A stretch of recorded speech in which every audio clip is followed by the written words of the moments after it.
izin Pak. Ya, Pak. Terkait dengan hasil rapat tadi, di mana Pak dari 57 pengusaha tambang maupun perusahaan baru 4 yang menjadi wajib pajak. Ini penegasan dari pemerintah daerah sini seperti apa? Penegasannya Pak? Terima kasih.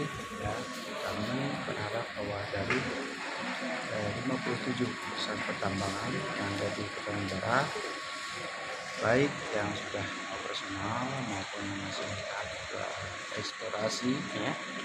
kami mengharapkan kewajiban pajaknya yang harus dipenuhi. Dan kami juga mengawasi dan mengkaji semua perusahaan. Apabila ada perusahaan yang memang masih dalam prosedur sudah melakukan kegiatan termasuk untuk penggalian tambangnya, maka akan kami wajibkan untuk segera bisa membayar pajak. Kalau ini Pak, kalau perusahaan sudah bergerak, tapi karena saat ini penertiban dimaksimalkan, sehingga mereka dianggap berpotensi merugikan daerah. Nah, kalau dari segi pajak, apa ini dendanya bisa dihapuskan hanya untuk bayarnya saja, bagaimana kira-kira? Tidak, yang mesti dulu yang pertama kami adakan rekonsiliasi potensi pajak yang ada di masing-masing perusahaan yang sudah melakukan kegiatan atau perusahaan.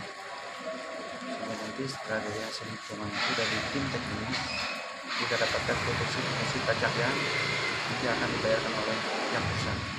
Berarti tim akan turun ini Pak, untuk dalam waktu dekat tim akan turun untuk mengevaluasi kegiatannya. Pak, ini kan bagi perusahaan yang sudah melakukan operasional seperti itu, ada batas tenggat waktu nggak Pak pembayaran pajak ini sampai kapan? Ya, yang pasti kita melakukan komunikasi bahwa mengharapkan segera mungkin untuk melaksanakan pembayaran kewajiban pemerintah daerah. Ada sanksi atau asuransi Pak bagi perusahaan yang nakal gitu Pak? Sebenarnya kalau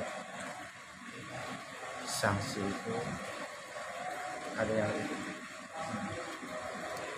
juga untuk perusahaan yang belum berizin itu, tapi untuk keperluan daerah kayak itu pembangunan. karena izin kan bisa dikeluarkan oleh perusahaan. Berarti mengimbau untuk segera membayar. Pak, untuk mengantisipasi kerusakan lingkungan yang saat ini, walaupun mereka belum terdaftar dalam satu perusahaan yang dimana mereka bisa bekerja liar. Nah, bagaimana langkah-langkah Pemda untuk mengantisipasi? Seperti galiansi kan kadang-kala mereka ambil untuk beli di pasir, di tanah maupun yang lain. Nah, ini kan berpotensi untuk merusak lingkungan ini. Nah, akan tetapi solusi daerah bagaimana untuk mengantisipasi ini? Ya. Jadi prinsipnya pemerintah daerah melakukan pembinaan kepada semua investasi yang ada di kabupaten, maupun walaupun itu perizinannya dari provinsi ataupun dari pusat. Karena dalam kerangka Negara Kesatuan Republik Indonesia, pemerintah mulai dari pemerintah desa, pemerintah kabupaten, pemerintah provinsi dan pemerintah pusat adalah satu kesatuan untuk memberikan pelayanan bagi masyarakat kita. Sehingga apa yang dilakukan oleh pemerintah kabupaten ini adalah bagian untuk pembinaan kewajiban-kewajiban, hak-hak dan kewajiban sesuai dengan peraturan perundang-undangan yang berlaku. Kalau mereka menambang di kabupaten, otomatis kewajiban bagi kabupaten juga mereka harus memberikannya. Oke. Kita tunggu dari teman-teman nanti ada rekonsiliasi di dalam secara teknis, nanti kita expose lagi secara bersama-sama untuk publik yang sebesar-besarnya untuk kemanfaatan banyak orang. Oke.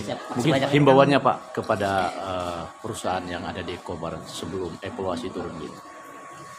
Pasti kita mengimbau kepada pihak perusahaan agar mentaati aturan dan mematuhi proses-proses yang diwajibkan pada perusahaan, sehingga proses perizinan maupun kegiatan dilakukan sesuai dengan yang diharapkan. Oke, terima kasih. Sampaikan pihak PJ tadi terkait dengan 57 perizinan. Bagaimana tanggapan Pak Kamal? Ya, untuk data yang kami lihat sumber datanya sama sebenarnya. Sumber data di MOMI ESDM yang tambang. Kalau yang non tambang mungkin ada yang misalnya pengolahan, ada di MOMI data. Ini datanya sebenarnya kalau enggak 54 ya, 53 ya, 53. yang eksploitasi itu terbaru tadi kan saya bilang 54, ada yang terbaru itu baru keluar per Oktober itu saya belum informasinya, kemungkinan 5 sudah. Nah, ada 2 yang off di antara itu, termasuk eksekutif itu off internal ya. Internal kalau kamu kuning tabah itu off karena ada pencabutan penghentian sementara. Nah, itu ada. Oke, makasih. Nah, ada yang masih tahap eksplorasi itu tahap eksplorasi persiapan dan mungkin untuk persiapan infrastruktur dan sebagainya. Dan fasilitas mendukung juga ada yang sudah berapa izin keluar masuk seperti izin bangunan air ya untuk TOKS itu dulu harus tambah, tapi itu fasilitas menunjang yang saat ini dalam tahap konstruksi. Nah, dalam tahap konstruksi itu juga mungkin sebagian menggunakan material tambang ya untuk penimbun dan sebagainya, itu nanti tanahnya Bapenda lah tahu bagaimana itu material yang digunakan. Nah, yang lainnya lagi masih pencadangan, belum ada kegiatan apa-apa, tapi sudah dicadangkan. Nah, ada sebagian kurang lebih ada 23 yang terdata itu. Sebagian tidak terdata di dalam MOMI, Kementerian SDM. Sebagian dicabut oleh sistem. Nah, sudah nggak ada lagi. Kalau dicabut oleh sistem OSS. Jadi itu data-data yang ada di kami. Dan untuk teknisnya mungkin bisa dibahas oleh dinas teknis yang membidang. Oke, terima kasih. Kabupaten kota, walaupun kita tidak memiliki kewenangan di bidang pengelolaan pertambangan, tetapi kita juga tetap melakukan koordinasi, karena garda terdepan pelaporan pengaduan masyarakat adalah ke dinas terkait ataupun ke kabupaten kota. Nah, sehingga dimunculkan oleh Pak PJ sendiri, yaitu Satgas, terdiri dari pemerintah lintas sektoral dan vertikal, termasuk juga dengan TNI Polri dan Kejaksaan juga Kejati ya selaku pihak pembina. Nah, sehingga di dalam langkah-langkah kita di dalam melakukan investigasi ataupun monitoring evaluasi ke lapangan itu sama-sama sinergitas, dalam arti kita bisa melihat keseimbangan lingkungan sosial ekonomi dengan kondisi yang ada di Kota Waringin Barat. Memang tugas besar kita sekarang kan sesuai dengan amanah dari Presiden itu peningkatan industri, daya saing daerah, tapi juga tetap ekonomi hijau.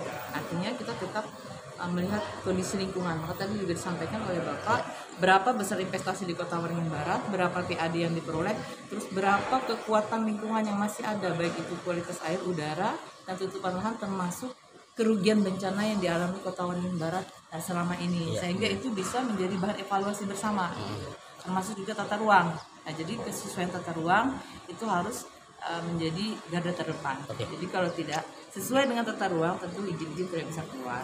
Tapi bagaimana mereka dengan melakukan kegiatan walaupun izinnya belum maksimal, tapi kegiatan secara lingkungan yang dianggap sedikit berpengaruh? Nah, apa langkah-langkah Bapeda lingkungan hidup dalam pengawasan itu? Kalau kita sesuai dengan regulasi yang ada, apabila kegiatan itu tidak sesuai dengan tahapan secara regulasi di sektor lingkungan, apakah dia memasuki kawasan yang tidak memiliki izin, kemudian tidak ada upaya untuk pelepasan dan sebagainya, tentu izin itu tidak akan bisa keluar di sektor lingkungan hidup. Nah, berbeda dengan sektor yang lainnya, karena ada masing-masing peraturan perundang-undangan, ini menjadi sinergitas kita bersama supaya bisa dijalankan sesuai dengan kewenangan dan opsi masing-masing seperti itu. Tapi untuk saat ini pengaruh dari lingkungan hidup khususnya AMDAL yang di wilayah Kubu bagaimana untuk melihat langkah-langkah ini? Kita berkoordinasi dengan, karena tadi saya disampaikan bahwa untuk perizinan terkait tambang itu ada kewenangan dari provinsi dan pusat, sehingga kita berkoordinasi. Jadi data-data terkait perizinan lingkungan itu kita minta dengan pihak provinsi dengan pusat seperti itu. Kalau untuk tambang itu sudah ada di MOMI, Minerbawan Map Indonesia, jadi semua sudah detail ada di situ. Semua detail di situ. Betul. Cuman peran daerah sendiri, walaupun di MOMI secara detail, tapi kan tidak terlepas wilayah teritorial daerah mempunyai hak prerogatif itu sebagai untuk mengantisipasi jangan sampai terjadi kerusakan lingkungan yang lebih parah. Betul. Kalau Dinas Lingkungan Hidup, pertama yang merupakan kewajibannya adalah perizinan itu berkaitan dengan yang legal atau yang resmi. Itu pengawasan itu wajib. Tetapi untuk yang sifatnya ilegal itu harus ada Satgas. Karena itu kan ilegal. Iya, Berarti iya. kita bergabung dengan tim Satgas, itu masuk ada APH di situ, TNI Polri, Kejaksaan. Tapi dan kalau sebagainya. ketua satgasnya siapa itu? Yang boleh sedikit kita minta Nah, bocorannya. nanti kita tanya dengan bidang yang membentuk Satgas adalah Bapenda. Oh, Bapenda. Siap. Oh, ini baru dibentuk gitu, Bu. Sudah kayaknya dari Bapenda, coba komunikasi silakan. Oke, terima kasih, Bu. Oke.